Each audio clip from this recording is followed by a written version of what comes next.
Welcome to Faithfully Reforming. I am your host, Mark Turcio. I am the Director of Congregational Ministries in Gastonia at the Providence Presbyterian Church in North Carolina. And today is series number 5, show number 5 on the marks of a healthy church. And today what we're going to be talking about is we're going to talk about a healthy church is a church that backs the gospel. That backs the gospel. In our last show, we talked about the conduct of a healthy church, how it's mission focused. It's focused upon the gospel and getting that message out, and how it's done by the regenerating spirit of God.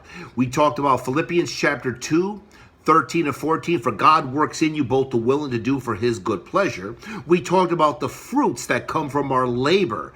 The fruits that last are the fruits of proclaiming Christ and having the next generation who will tell the following generation about Christ in order that people will glorify your Father in heaven. This week, we're going to be touching upon the marks of a healthy church is a gospel-driven church so that the gospel will be made known. Folks,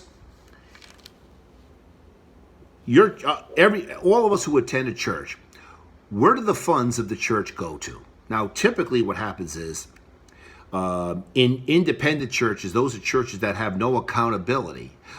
They have a different church government, not a church government that is run by elders called Presbyterian, where there is accountability, where certain behaviors cannot be you can't get away with because there is accountability. But I'm talking about those churches where their pastors have airplanes and they have mansions and they got all these things, and they promise to you that the more you give, the more God will give to you back just for the best of your life now and all the benefits of this life, and they promise you good health and everything else.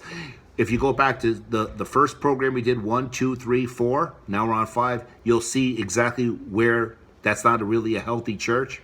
Just go back and listen, then comment after you listen to the first 4, which is on our link there, Faithfully Reforming. You know, we all give money to church. We may give to charities. Some give to social programs. It's interesting on how some of the churches that I work with the towns in giving a social thing, but it's interesting the towns don't want you to talk about Jesus Christ. I was in a church, working with a church. Thankfully, God shut that church down, and I'm happy about that. And that's because they wanted to work along with the state. So when I called the state and I says, hey, you know what, I definitely want to give. Could I come to there and talk about the life, death, and resurrection of Jesus Christ? No, well, we're interfaith. Oh, okay. And of course, that church got mad when I said, listen, they want what's on the master's table, but they don't want the master. The limited funds we have should be given to the proclamation of the gospel in your area. I've even mentioned in the various churches I work with is, why do we not give 10% to the mission of getting the gospel known in the region where your church is located? Seriously, we should give 10% at the end of the year to saying, okay, we're going to use social media. We're going to advertise the message. We're going to send out postcards, wallpapers. We're going to ignite the area, and we're going to hit that area where it is with the funds that God has given us. We tend not to do it. You know where they tend to use the money? We got to repair the gazebo. We got to fix the roof. We got to fix this. Let's get back to what is a healthy church, the marks of a healthy church. And to understand the marks of a healthy church, let's go back to Philippians, where we've been. Let's turn to Philippians chapter 4, 15 to 19. Paul says this, and you Philippians yourselves know that in the beginning of the gospel, when I left Macedonia, he's not saying the beginning of me going on a trip or me, he's all gospel focused. He's all mission driven. The church was also, they had the same mind. He said, when I left, no church entered into partnership with me in giving and receiving except you only. Except you only. Even at Thessalonica, you sent me help for my needs once and again. Now, Paul says, not that I seek the gift, but I seek the fruit that increases to your credit. He seeks the fruit that for your credit. That is to the increase of your credit.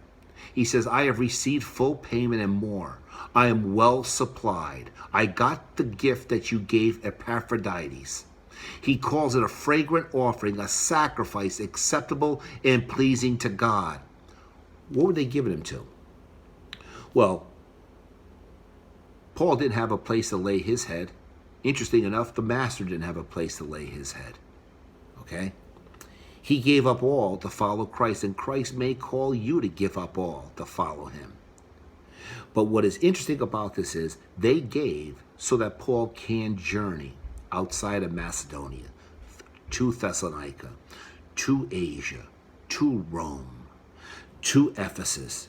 Where did he get all the money? A matter of fact, if he had to pay for all that journey, imagine that today.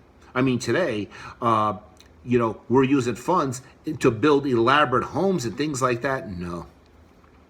See, they gave specifically because they knew the apostle was going to go 24/7 preaching Jesus Christ. They saw to his needs. And what Paul did was he said to these people in Philippi, man, you're the only church that entered into this. And you even saw to my needs in Thessalonica, and I wasn't even looking for the gift, but you gave it to me. You sustained the mission to continue. And I am thankful that God will increase your needs and put this to your credit that you gave for one specific purpose. Not to the social government, not to a socialized gospel, not to shoeboxes across the sea. He actually went to the places, preached that's where the funds were used, folks. Okay, we appease our conscience by saying, well, I give to this place and I give to this place because they're building houses and they're sending food and these things are good. But our number one, God gave us a job. He gave us monies. And when you use it specifically for the means of the gospel, there's a fruit that comes from God that increases to your credit. God will say, you heard me. You gave to the message in which I sent my son into the world. That we could do all the other things out of good intentions, but specifically a church is to give for the ministry of that word to be proclaimed. How many times do we see in churches pastors who come into the church and they give lectures every Sunday, and in the meantime they're working on their doctorate program and they're not hitting the streets. You're not getting your bang for the buck. Okay, and also, congregation, it's on you, as we saw in the Philippian church. You don't hire him to do all the work. His job is to equip you and to multiply himself so that 50 people, 100 people, 200 people are going out into the neighborhoods. It's not about building a church of 5,000 people. Say, hey, look at us. We must be doing something good. A good, healthy church, folks, and this is my own thing, 300 people. And the 300, you're taking 50 families and you're planting another church in another neighborhood and you're multiplying yourself. That's the ideal thing. It's not about building the Taj Mahal where people could say, look at that building, look at the fellowship hall, look at the gymnasium, look at the pool, look at the golf course. Have we forgotten whom we serve? We don't serve ourselves. We're here. We don't know the time period and how long we're here. We should be Christ-centered, gospel-driven, mission-focused, not about what benefits and what looks good and what's going to be appealing to me and what's going to win people over. Hey, listen, we got a carnival. Come to our church. What you win them with is what you win them to. What you win them to, you keep them with. And the only thing you're to give, church, and a healthy church knows this, is the gospel of Jesus Christ. We're in the business about the salvation of souls, the redemption of sinners, the breaking free of the bondages of addiction, the brokenness, the depression, the anxieties, and making people whole in Christ, emboldened for Christ to bring forth the gospel of change. Why? Because they experience the change. There's too many people in the church who hide behind the name Christian, who've never been conformed. They hide under the idea of they have a form of godliness, but they deny the power, they don't show the power, and they're killing churches that are already dead. I had to get off on that one, but it's true. It's true.